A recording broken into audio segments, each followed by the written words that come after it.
بسم اللہ الرحمن الرحیم۔ السلام علیکم۔ پروگرام اختلاف رائے کے ساتھ میں افتخار کاظمی، اور اپوزیشن کی تحریک عدم اعتماد کے حوالے سے ایک بڑا ہی ڈرامائی موڈ اس میں آ چکا ہے، اور وہ یہ ہے کہ کاف لیگ نے اپوزیشن سے پنجاب کی وزارت اعلیٰ مانگ لی ہے۔ اسپیکر پنجاب اسمبلی جناب پرویز الہی صاحب نے یہ پیغام دیا ہے، بلکہ ایک لسٹ انہوں نے مطالبات کی پیپلز پارٹی کو فراہم کی ہے، اور یہ کہا ہے کہ یہ مطالبات آپ پی ڈی ایم والوں کو پہنچا دیں تاکہ ہم اس پر آگے بڑھ سکیں۔ تو اس میں سب سے پہلے انہوں نے یہ یعنی ٹوک الفاظ میں کہہ دیا کہ پنجاب میں وزارت اعلیٰ سے کم میں سمجھوتا نہیں ہوگا۔ ذرا یہ کہتے ہیں کہ کاف لیگ نے یقین دہانی کرائی ہے کہ شرائط ماننے کی صورت میں، یعنی اگر مسلم لیگ نون مان جاتی ہے کہ پنجاب میں وزارت اعلیٰ کاف لیگ کو دی جائے گی، تو پھر یعنی وزیر اعلیٰ پنجاب جو ہے وہ کاف لیگ کا ہوگا، پرویز الہی ہوں گے یا مونس الہی ہوں گے یا کوئی اور الہی ہوگا، تو پھر جو ہے کاف لیگ پنجاب میں بھی تحریک عدم اعتماد کو کامیاب بنائے گی، اور پھر مرکز میں بھی ان ہاؤس تبدیلی کی یقینی کامیابی کی ضمانت دیتے ہیں۔ اور کاف لیگ جو ہے مکمل طور پر آل آؤٹ جو ہے وہ جائے گی کس کے ساتھ؟ اپوزیشن کے ساتھ۔ تو کاف لیگ نے اپنے پتے کھول کے رکھ دیے ہیں۔ یہ میں نے آپ کو 2 روز پہلے جو میں نے ویلاگ کیا تھا اس میں نے آپ کو بتایا تھا کہ کن شرائط کے اوپر بات ہو رہی ہے، اور مسلم لیگ نون نے جو جواب دیا وہ کیا شرائط تھی۔ مسلم لیگ نون کے ذرائع کا خیال ہے، یعنی جو نون لیگ کی قیادت ہے، وہ یہ کہتے ہیں کہ یہ ہو سکتا ہے کہ اگر کاف لیگ تحریک عدم اعتماد میں اپوزیشن کا ساتھ دے تو پھر جو نیا سیٹ اپ بنے گا، بری سیٹ اپ، اس کی مدت جو خیال کیا جا رہا تھا 3 ماہ ہوگی، اس کو بڑھا کے 6 ماہ کر دیتے ہیں۔ ان 6 ماہ کے لیے پنجاب میں جو وزیر اعلیٰ ہے وہ مسلم لیگ کاف کو کسی بندے کو دے دیا جائے، اور پھر نئے الیکشن کرا دیے جائیں۔ لیکن کاف لیگ اس بات پر اڑ گئی ہے کہ ہم نے جو اگر لینی ہے پنجاب کی وزارت اعلیٰ، وہ لینی ہے 1.5 سال کے لیے، یعنی جو اقتدار کی مدت ابھی باقی ہے خان صاحب کی، ایک تو اس کے لیے ہمیں چاہیے، اور دوسرا جو ان فیوچر یعنی جب نیکسٹ گورنمنٹ آئے گی تو اس میں بھی ان کو اس پہ یعنی کنسیڈر کیا جائے۔ اب سوال یہ کہ کیا نواز شریف اس بات پر راضی ہو جائیں گے کہ پنجاب کی وزارت اعلیٰ پرویز الہی کو دے دیں، یا ان کے جو بھی ان کا کوئی نمائندہ ہے ان کو دے دیں، خاص کر ان کے بیٹے، کیونکہ پاکستان میں جو مورثی سیاست ہے نا، وہ آپ اسے کہہ لیں خوش قسمتی کہہ لیں بدقسمتی کہہ لیں، وہ اسی لیے بعض اوقات ان کے اوپر کویشچن مارک آتے ہیں کہ ان کو اپنے بچوں کے علاوہ اور کوئی لیڈر نظر نہیں آتا۔ اب اگر بچے یہ ثابت کر دیں کہ وہ لیڈر ہیں تو اچھی بات ہے، اور اگر وہ ثابت نہیں کرتے کہ وہ لیڈر ہیں، یعنی ان کی پولیٹیکل جدوجہد کوئی نہیں ہے، تو پھر اس پر پھر اعتراض ہوتا ہے، اور پھر وہ ہمیشہ کنٹروورسی رہتی ہے، مورثی سیاست کے اوپر سوال اٹھتے ہیں۔ پیپلز پارٹی کو دیکھ لیں، محترمہ بینظیر بھٹو نے جدوجہد کی اپنے والد کی پھانسی کے بعد، وہ باقاعدہ ایک پولیٹیکل ورکر رہی، انہوں نے ایگزائل دیکھا، انہوں نے جیلیں کاٹی، صوبتیں کاٹی، ایم آر ڈی کی تحریک میں حصہ لیا، تو ان کا ایک پولیٹیکل بیک گراؤنڈ تھا، اور انہوں نے پروو کیا کہ وہ صحیح معنوں میں ایک سیاسی لیڈر ہیں۔ اس کے بعد ان کی جو آگے اولاد ہے بلال بھٹو، وہ ان کے جانشین بنے ہوئے ہیں۔ بلال بھٹو نے چونکہ جلسے جلوس تو بہت کیے ہیں اور پولیٹیکل پارٹی کو ہیڈ بھی کیا ہے، باتیں بڑی اچھی کرتے ہیں، لیکن بحیثیت پولیٹیکل ورکر ان کا کوئی اتنا زیادہ کنٹریبیوشن نہیں ہے۔ اسی طرح مسلم لیگ نون میں دیکھ لیں تو آپ نواز شریف کے بعد ان کی بیٹی مریم نواز میدان میں ہے، انہوں نے کمپیریٹیولی زیادہ جدوجہد کی ہے، اور انہوں نے پروو کیا ہے کہ وہ ایک یعنی وہ اپنے باپ کی وراثت کو انہیریٹ کرتی ہیں، اور وہ پولیٹیکل لیڈر بن سکتی ہیں۔ اب چودھری مونس الہی نے تو بیچارے نہ وہ کچھ پروو کر ہی نہیں سکے، ان پہ ایسا وقت ہی نہیں آیا، نہ انہوں نے کبھی ایسی اسٹرگل کی ہے، نہ وہ پولیٹیکلی، نہ ان کی پولیٹیکل جو سینس ہے وہ اتنی زیادہ، وہ ہے بڑے ذہین آدمی، بزنس مین اچھے ہیں، لیکن جو سیاسی معاملات کے اوپر ان کی جو گرپ ہے، یہ گرفت ہے، وہ نظر نہیں آتی۔ پچھلے دن انہوں نے عمران خان صاحب کو خوش کرنے کے لیے کہہ دیا کہ خان صاحب ہم آپ کے ساتھ ہی رہیں گے، لیکن یہاں پر ابا جی کہہ رہے ہیں کہ جی اگر ہمیں وزارت اعلیٰ مل جائے گی تو ہم ساتھ ہی رہیں گے۔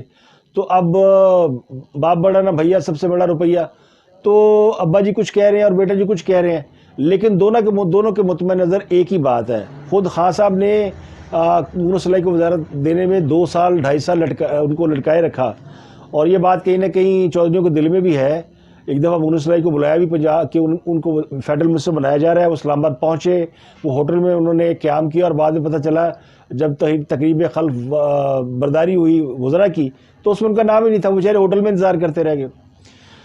لیکن اس کے بعد پھر ان کو بنایا کہ پھر ان کے خلاف وہ شوگر سکینڈل میں بھی میں نے آپ کو بتایا تھا کہ اس کی کوشش کی گئی، تو بڑی باتیں ہوئیں. اب جا کے ان کو کہیں وزارت نصیب ہوئی تو اب انہوں نے خوش آمدید شروع کر دی، تو ان کے اندر لیڈر والی کیپیبلٹی نظر نہیں آئی.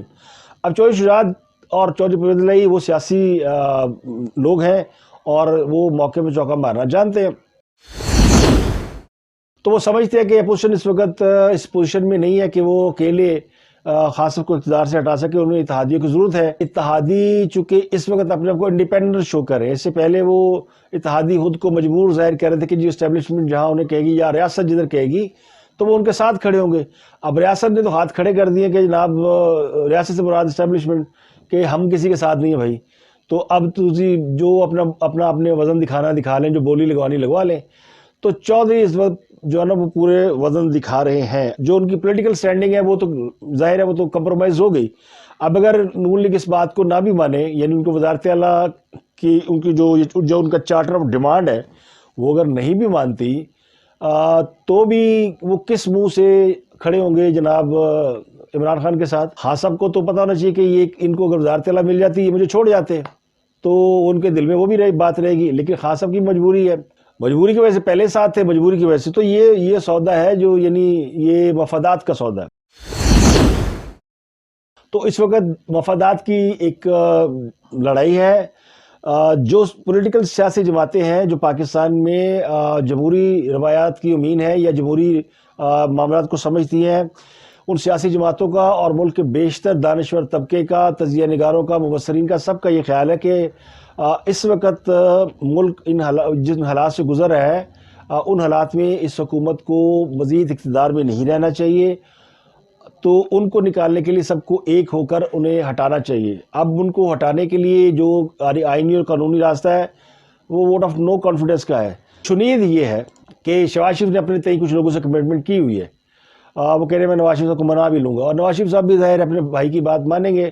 وہ یہاں تک مان گیا کہ تحریک انصاف لائی جائے، جو کہ وہ نہیں مان رہے تھے، اور وہ سمجھ رہے تھے کہ عمران خان کو ہٹانے کے لیے بلکہ ہٹانا نہیں چاہیے، انہیں 5 سال پورے کرنے دینے چاہیے تاکہ ان کا جو بھی انہوں نے کیا، جو بھی انہوں کرنا چاہتے تھے وہ کرا کے ان کا پورا ایک جو سٹارڈم ہے وہ بریک ہو جائے، اور یعنی پورا کھل کے وہ سامنے آ جائیں اور ان کا پیچھے کچھ بھی نہ رہے، بچے کچھ نہ. تو اب لیکن اگر انہیں وقت سے پہلے اقتدار سے ہٹایا گیا، جو کہ عمران خان کے لیے ایک یعنی ان کو ایک لائف دینے کے مترادف ہے. اگر خان صاحب کے خلاف تحریک انصاف آتی ہے تو اس کا مطلب یہ ہوگا کہ خان صاحب کو ایک نئی لائف مل گئی ہے، اور وہ اس لائف سے جتنا فائدہ اٹھائیں گے وہ ان کی جو اگلی فیوچر پولیٹکس ہے وہ آلموسٹ زندہ ہو جائے گی. نواز شریف کیسے راضی ہو گئے؟ چونکہ انہیں شہباز شریف نے اور باقی لوگوں نے راضی کر لیا ہے، اور سب نے مل کے کہا جی کہ جی ہٹائیں جی، یہ تو ملک کو قوم کے لیے بڑا نقصان ہے، اور چھوڑیں جی آپ اپنی جو انا ہے یا اپنی جو ضد ہے یا اپنی جو اپنا جو پوائنٹ آف ویو ثابت کرنا چاہتے ہیں لوگوں کے اوپر وہ چھوڑیں اور اس پہ آ جائیں. اس میں ایک اور میں آپ کو بات بتاتا ہوں، جو پیپل پارٹی بڑی سیاڑی جماعت ہے. پیپل پارٹی پہ جب خود افتاد پڑتی ہے یا اس کو کوئی ضرورت ہوتی ہے وہ سب کو ساتھ ملا لیتی ہے. یہ خاصا جو ہے یعنی یہ کیپیسٹی زرداری صاحب میں ہے، لیکن دوسری سیاسی جماعتوں میں بہت کم ہے. نون لیگ میں تو بہت کم ہے. نون لیگ جلدی خود کو آئسولیٹ کر لیتی ہے. اب زرداری صاحب نے 27 فروری کو لانگ مارچ کا اعلان کر دیا، پھنس گئے، اکیلے ہیں، کیسے کریں؟ تو انہوں نے یہ تحریک اعتماد اور یہ سارا کیس کہانی یہ ساری گھمائی، اور اب اس لیول پر لے آئے ہیں سب کو کہ 27 فروری کا جو لانگ مارچ ہوگا ساری سیاسی جماعتیں اس میں حصہ لیں گے، لیکن جو تحریک اعتماد والا معاملہ ہوگا اس میں شرطیں لگا دی ہیں. یعنی سبحان اللہ کہ چودھری پنجاب میں چودھریوں کو دے دیں آپ وزارت اعلیٰ تو تحریک اعتماد اوکے ہو جائے گی. تو ایم کیو ایم کو سندھ میں کیا پیپل پارٹی وزارت اعلیٰ دے گی؟ اگر پیپل پارٹی سے یہی مطالبات ایم کیو ایم کرتی تو کیا کیا پیپل پارٹی یہ مطالبات مان لیتی؟ تو میرا خیال ہے پیپل پارٹی ہرگز نہ مطالبہ مانتی. پیپل پارٹی تو یہ نعرہ لگاتی ہے مرسو سندھ نہ ڈیسو. ان کا تو یہ پھڈا ہے ایم کیو ایم کے ساتھ، اور ایم کیو ایم کے پاس بھی لوگ کافی اچھی خاصی تعداد میں ایم این ایز ہیں. اگر وہ انڈیپینڈنٹ کھیلتے ہیں تو وہ بھی کہہ سکتے ہیں جناب سندھ میں پھر ہمیں دے دیں 4-6 مہینے کے لیے وزارت اعلیٰ. تو یہ زرداری صاحب کبھی نہیں کریں گے، لیکن نون لیگ کو پچکار کے دے دیں میاں صاحب، آپ کا کیا جاتا، صحیح بڑے آدمی ہیں آپ تو پھر آ جائیں گے اقتدار میں. اور میاں صاحب تو شاید اس بات کو نہ مانے، لیکن جو باقی لوگ ہیں انہوں نے مان جانا ہے. شہباز شریف تو مانے کھڑے ہیں. وہ کہتے ہیں جناب ہٹاؤ انہوں نے ملک بیڑا گرک کر دیا. انہیں ظاہر ایک اندر سے بھی کچھ لوگوں نے، یعنی جو قریبی لوگ ہیں جو سمجھتے ہیں کہ ملک کو بچانا چاہیے، انہوں نے کہا ہوا ہے کہ بھائی بچاؤ، میاں صاحب اپنا رول پلے کریں. تو میاں صاحب رول پلے کر رہے ہیں. لیکن زرداری صاحب نے یہ جو آج کا چارٹر آف ڈیمانڈ ہے اس کو بیچ میں لا کر یہ بات جو ہے وہ طے کر دی ہے کہ وہ چاہتے ہیں کہ پنجاب میں وہ کاف لیگ کا قلعہ مضبوط کر دے. جب کاف لیگ مضبوط ہوتی ہے تو سمجھے پیپل پارٹی کا کم بیک ہو گیا. نون لیگ نے نہیں کچی گولیاں کھیلی نہیں ہوئی ہے. مجھے نہیں لگتا کہ نواز شریف نے کچی گولیاں کھیلے ہوئے ہیں. لیکن وہ کہتے ہیں نا کبھی کبھی آنکھوں دیکھی مکھی نکلنا پڑتی ہے. تو ممکن ہے کہ نواز شریف صاحب کہیں جی ٹھیک ہے یہ کر لیں، پھر دیکھی جائے گی جو ہوگا. تو سیاست میں بہت کچھ ہوتا ہے. اگر کسی نے اپنی یہ اصلیت دکھا دی ہے کہ جی وہ اپنے پتے شو کر دیے کہ اس کے بغیر وہ نہیں کرے گا، تو پھر let them play and let play your self. Play the game. Politics is all about this. تو اگر وہ جو نون لیگ کے کارکنان بڑے دکھی ہے نا، وہ میں ٹویٹ پڑھ رہا تھا، سوشل میڈیا پہ دیکھ رہا تھا، وہ کہتے ہیں جی فڑے کو ساڈا جناب جی اسی پرویز لائن وزارت اللہ دینی ہے تے فڑے کو ساڈا جی زرداری صاحب نے مل کے یہ سب کچھ کرنا ہے. اور میاں صاحب کی کیڑی سٹرگل تے کیڑا فلانا تے کیڑا یہ تے کیڑا سب، یعنی کوسرے بھی ہیں بیچ میں. ظاہر ورکر کا دل دکھتا ہے. قیادت کچھ اور سوچتی ہے، ورکر کا تو 1 to 1 on 1 ہوتا ہے، آمنے سامنے. یا میں ہوں یا نہیں ہوں، یا میں پیپلز پارٹی کا ہوں یا نہیں ہوں، یا میں نون لیگ کا ہوں یا نہیں ہوں، یا میں تحریک انصاف کا ہوں، یوتھیا ہوں یا نہیں ہوں. اسی لیے تو وہ کہتے ہیں نا کہ دنیا میں سب کا علاج ہو سکتا ہے، یوتھیوں کا نہیں ہو سکتا. تو اسی لیے کہا گیا ہے کہ نونیوں کا بھی نہیں ہو سکتا، پٹواریوں کا بھی نہیں ہو سکتا، جیلوں کا بھی نہیں ہو سکتا. سارے اپنی اپنی جگہ کھڑے ہیں. جیلا آج بھی کہتا ہے بھٹو زندہ ہے، آپ باقی دنیا مانے یا نہ مانے، تو یہ ان کا جنون ہے. اور یوتھیا آج بھی کہتا ہے کہ عمران خان اس ملک کی تقدیر بدل دے گا. اور اسی طرح پٹواری یا نون لیگ کے لوگ سمجھتے ہیں کہ نواز شریف جو ہے وہ اس ملک کے لیے بہتر ہے، اور وہ ہے تو وہ سب کچھ ہے، اور ورنہ کچھ بھی نہیں ہے. تو سب کی اپنی اپنی تھاٹس ہوتی ہے. تو بہرحال یہ ڈیولپمنٹ ہے. اور اس ڈیولپمنٹ میں یعنی اب دیکھنا یہ کہ نون لیگ جو ہے وہ یہ چارٹر آف ڈیمانڈ جو ہے منظور کرتی کہ نہیں کرتی، اور اگر یہ منظور کرتی ہے تو پھر یہ معاملات کیسے آگے بڑھتے ہیں. یہ تو بات کسی حد تک طے کی جا چکی ہے کہ مارچ کے اوائل میں تحریک عدم اعتماد پیش کی جائے گی. اور نون لیگ کے ذرائع کہتے ہیں کہ اگر کاف لیگ ساتھ نہیں بھی آتی تو بھی ان کے پاس اتنے لوگ موجود ہیں کہ وہ تحریک عدم اعتماد لے آئیں گے. لیکن اب یہ جو معاملہ ہے کہ اتحادی ساتھ مل جائیں تو پھر وہ کہتے ہیں نا پتھر پہ لکیر ہو جائے گی.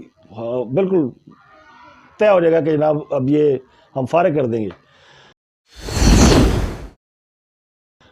لیکن یہ بھی کہا جا سکتا ہے کہ چودھریوں نے شرط اس لیے لگائی، انہوں نے پتا کہ نہ نون لیگ والے نے مننا ہے، نہ پی ڈی ایم یہ بات مانے گی کہ وزارت اعلیٰ ہمیں دے، تو نہ ہم ان کے ساتھ جائیں گے. تو انہوں نے ان کا یہ نہ کرنے کا خوبصورت بہانہ بھی ہو سکتا ہے.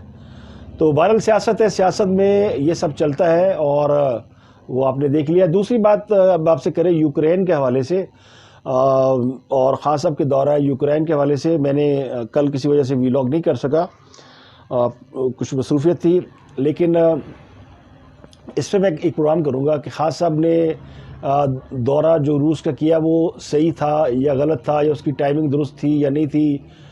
بہت سے لوگ کہہ رہے ہیں کہ جی نہیں جانا چاہیے تھا، یہ ٹائمنگ غلط ہے. اور دوسرے کہہ رہے ہیں کہ خان صاحب اتنے یعنی سبز قدم ہے کہ وہ گئے ہیں روس، اور ان کے جاتے ہی روس نے یوکرین پہ اٹیک کر دیا. ورنہ اس سے پہلے صرف باتیں ہی ہو رہی تھی اور سمجھا ہی جا رہا تھا کہ روس صرف ڈرانے کے لیے یوکرین کو سب کچھ کر رہا ہے. لیکن الحمدللہ وہ ایک لطیفہ یاد آ جاتا ہے. وہ ایک مولوی صاحب لندن گئے، اس کو کوئی مذہب پہ ذاتیت پہ نہیں رہا، یہ لطیفہ ہے. لطیفہ ہوتا ہے. ایک مولوی صاحب لندن گئے، انہوں نے کہا کہ میں جب لندن گیا تو میں نے دیکھا وہاں ایک ہی مسجد ہے، اور وہاں پہ سب لوگ نماز پڑھ رہے ہیں، کوئی سنی، کوئی شیعہ، کوئی ہاتھ کھول کے، کوئی ہاتھ باندھ کے، کوئی پاؤں کھول کے، کوئی پاؤں جوڑ کے نماز پڑھ رہا ہے. تو میں بڑا حیران ہوا. تو بندے نے پوچھا کہ مولوی صاحب آپ نے کیا کیا؟ اس نے کہا میں نے بڑی محنت سے سب کی الگ الگ مسجدیں بنوائی ہیں، اور سب کو الگ الگ کر کے اب سب اپنی اپنی مسجد میں نماز پڑھتے ہیں. تو یہ اسی طرح ہے کہ وہ خان صاحب گئے روس، اور روس جو نانا کر رہا تھا کہ یار ابھی سوچ رہا تھا کہ ڈرا ڈور کے گزارا کر لوں، اس نے پھر یوکرین کے اوپر اٹیک کر دیا۔ اب روس ایڈوانسمنٹ کر رہے ہیں، اور سب سے جو ہم اس کے اندر ڈیولپمنٹ ہوئی ہے وہ ہی ہے یوکرین کے صدر کا بیان۔ یعنی وہ اگر آپ بیان پڑھیں تو آپ کو دنیا کی جو سیاست ہے اور سپر پاورز ہے ان کی بے حسی اور ان کی جو ان کے اندر جو سنگینی ہے انسانیت کے جذبات سے آ رہی جو چیزیں ہوتی ہیں وہ آپ کو نظر آئیں گی۔ وہ جو نیٹو کے 29 ممالک جو ضد کر رہے تھے کہ یوکرین کو ہم نے نیٹو کا حصہ بنانا ہے، اور یوکرین بھی نیٹو کا حصہ بننے جا رہا تھا، اور روس کہہ رہا تھا اگر یوکرین نیٹو کا حصہ بن گیا تو نیٹوز افواج یوکرین آ جائیں گی، جس کا مطلب ہے کہ دنیا بھر کے 29-30 ممالک کی فوجیں روس کے بارڈر پر آ کر بیٹھ جائیں گی، تو روس ہے ہونے دے گا؟ تو روس یہ نہیں ہونے دے گا کہ دنیا اس کے بارڈر پر آ کے بیٹھ جائے، اس کے مخالفین سارا یورپ امریکہ اس کا بدترین مخالف۔ تو انہوں نے پھر اپنا فینس کیا اور انہوں نے یہ اٹیک کر دیا۔ تو روس کی جو اٹیک ہے اس کو آپ ٹیکنیکلی غلط بھی نہیں کہہ سکتے، لیکن چونکہ کسی ملک کے اوپر جارحیت کرنا یہ ویسے غلط ہے تو اس کو کنڈیم بھی کرنا چاہیے۔ لیکن اس کے پیچھے جو سوچ تھی کہ نیٹو والے کھڑے ہو گئے، نیٹو نے سانو مروا تھا۔ اب وہ یوکرین کے صدر نے کہا جناب اب میں نے یورپی یونین کے لوگوں سے اور نیٹو کے ممالک سے کہا ہے تو کسی نے بھی ہماری مدد نہیں کی، کوئی ہماری بات ہی سننے کو تیار نہیں ہے، یعنی اس موقع میں ہمیں تنہا چھوڑ دیا گیا ہے۔ وہ بولے کہ نیٹو کر دی نہیں بھائی آپ پہ نیٹو ہوئی، وہ بیچارے نیٹو کر رہے تھے کہ نیٹو ہمیں بچائے گی، ہم نیٹو کے ساتھ جائیں گے، نیٹو نے کہا بائے بائے بھائی، روس سے کون پنگا لے گا۔ روس is coming back as a super power, یہ اس میں کوئی شک نہیں ہے۔ روس دوبارہ سے اپنی اس نے طاقت دکھائی ہے، اور روس یہ فینس نہیں کرتا تو اس کی وہ طاقت ظاہر نہیں ہوتی۔ یعنی امریکہ جو خود کو جو ہماری وجہ سے دنیا کا واحد سپر پاور رہ گیا، سپر پاور تو تھا لیکن اکیلا ہماری وجہ سے ہوا، جو ہم نے افغان جہاد میں ان کا افغانستان کے اندر جو حشر کیا مجاہدین کے ساتھ مل کر، اس کے بعد سے روس جو ہے وہ پوری دنیا کے نیچے لگا ہوا تھا، ٹوٹے ٹوٹے ہو گیا، کئی حصے ہو گئے، معیشت ڈوب گئی۔ اب اس نے کم بیک کیا تو اپنی سپر پاور کی حیثیت کو ریٹین کر رہا ہے۔ اب وہ کہہ رہا ہے کہ پرے پیچھے ہٹ کے چائنا اس کے ساتھ کسی حد تک کھڑا ہے۔ تو اس سے کیا ہوا، چائنا کو بھی ڈر ہے کہ نیٹو کے ممالک کو ادھر آ گیا تو ان کو بھی خطرہ ہے۔ تو پاکستان بھی نیٹو کا رکن رہا ہے، آپ کو پتہ ہی ہوگا افغانستان کی جو وار ہوئی اس میں سب کو معلوم ہے کیا ہوا۔ تو اس میں یہ سب کچھ ہو گیا، اور اب یہ امید اس بات کی ہے کہ روس اور یوکرین کے صدر اب مذاکرات کریں گے، کیونکہ یوکرینی صدر کا بھی سارا وہ کہتے ہیں نا غلط فہمی نکل گئی، بھول فہمی نکل گئی کہ میں نے بچائیں گے۔ جیسے ہمیں بڑی غلط فہمی تھی امریکہ بچائے گا، وہ جو بیری بیڑا آ رہا تھا، چھٹا بیری بیڑا، پھر پتہ چلا ہمیں ہمارے ہاتھ سے سب کچھ نکل گیا۔ تو ایسے ہی یوکرین کے ساتھ ہوا۔ تو اب یوکرین کو سمجھ آ گئی ہے، اور پیوٹن نے بھی کہا کہ ہم مذاکرات کرنے کے لیے تیار ہیں، تو ان کے مذاکرات ہو جائیں گے اور پھر وہ اچھے ہمسایوں کی طرح زندگی گزاریں گے، تو ان کا معاملہ سیٹل ہو جائے گا۔ لیکن اب تک جو کچھ ہو چکا ہے وہ قابل افسوس ہے، قابل مذمت بھی ہے۔ جن لوگوں کی جانیں گئی وہاں پہ، ظاہر جنگ میں اور محبت میں کہتے ہیں سب کچھ جائز ہوتا ہے، میں اس کی حمایت کبھی نہیں کرتا، میں جنگ کے خلاف ہوں، اور اگر بات سے یہ ٹیبل پہ مذاکرات سے معاملات حل ہو سکتے ہیں تو کر لینے چاہیے، اور دنیا کو کرنے چاہیے، یہ بڑا ضروری ہے۔ لیکن اب جو کچھ ہو چکا ہے اس میں یورپ کو خود بھی سمجھ آ گیا کہ آٹے دال کا بھاؤ کیا ہے۔ یعنی روس کا جو یوکرین پہ اٹیک کرنا پورے یورپ کو بھاری پڑا ہے، گیس مہنگی، پٹرول مہنگا، فوڈ مہنگی، اور اسٹاک مارکیٹیں گر گئی، وہ کہتے ہیں نا لگ پتا گیا۔ تو اب ان کو آ گیا نانی کا، وہ کہتے ہیں نا کیا کہتے ہیں، نانی یاد آ گئی ہے، نانی کا بھاؤ تھوڑی سر، نانی یاد آ گئی۔ تو ہمارے یہاں بھی یہی ہے۔ اب ہمارے یہاں تو صرف اس بات پہ رونا پڑا ہوا کہ وہ خاں صاحب گئے کیوں، ٹائم اچھا نہیں تھا، وہ نہیں اچھا تھا، یہ نہیں اچھا تھا، اور بھائی چلا ہی گیا، بیچارے کو کوئی بلا ہی نہیں رہا، منت ترلے کر کے بیچارے وہ گئے ہیں، پہلے چائنا گئے تھے اب روس گئے، تو جانے دے کیا فرق پڑتا ہے۔ پرائم منسٹر اس کا اتنا استحقاق تو ہے کہ وہ دنیا پھرے۔ اب اس نے ہمیں کیا نقصان ہوا ہے، وہ جی ہم دیکھیں دنیا ایک طرف ہے اور ہم ایک طرف ہے، دنیا روس کے خلاف ہے، پابندیاں لگا رہی ہے، ہم روس کے ساتھ ہاتھ ملا رہے ہیں، تو پہلے دنیا کہڑے ساڑھے جفیاں پا رہی ہے، پہلے بھی یہی حال ہے۔ پہلے بھی دنیا ہمیں تو سپورٹ نہیں کر رہی, ہمیں تو صاحب نے آ کے دنیا میں ہاتھ جھاڑ دیے ہیں, اللہ نے کر دیا, ایک روس رہ گیا سی تو وہ بھی پھر ظاہر ہے وہ باقی کا کام بھی ہو جائے گا. یعنی کل کو لوگ اس کو یعنی ہسٹری کے طور پہ یاد تو رکھیں گے نا, جو تھوڑی بہت رہ گئی تھی ہماری, وہ کہتے ہیں اس عاشقی میں عزت سادات بھی گئی, تو وہ بھی سب ہو گیا ہے.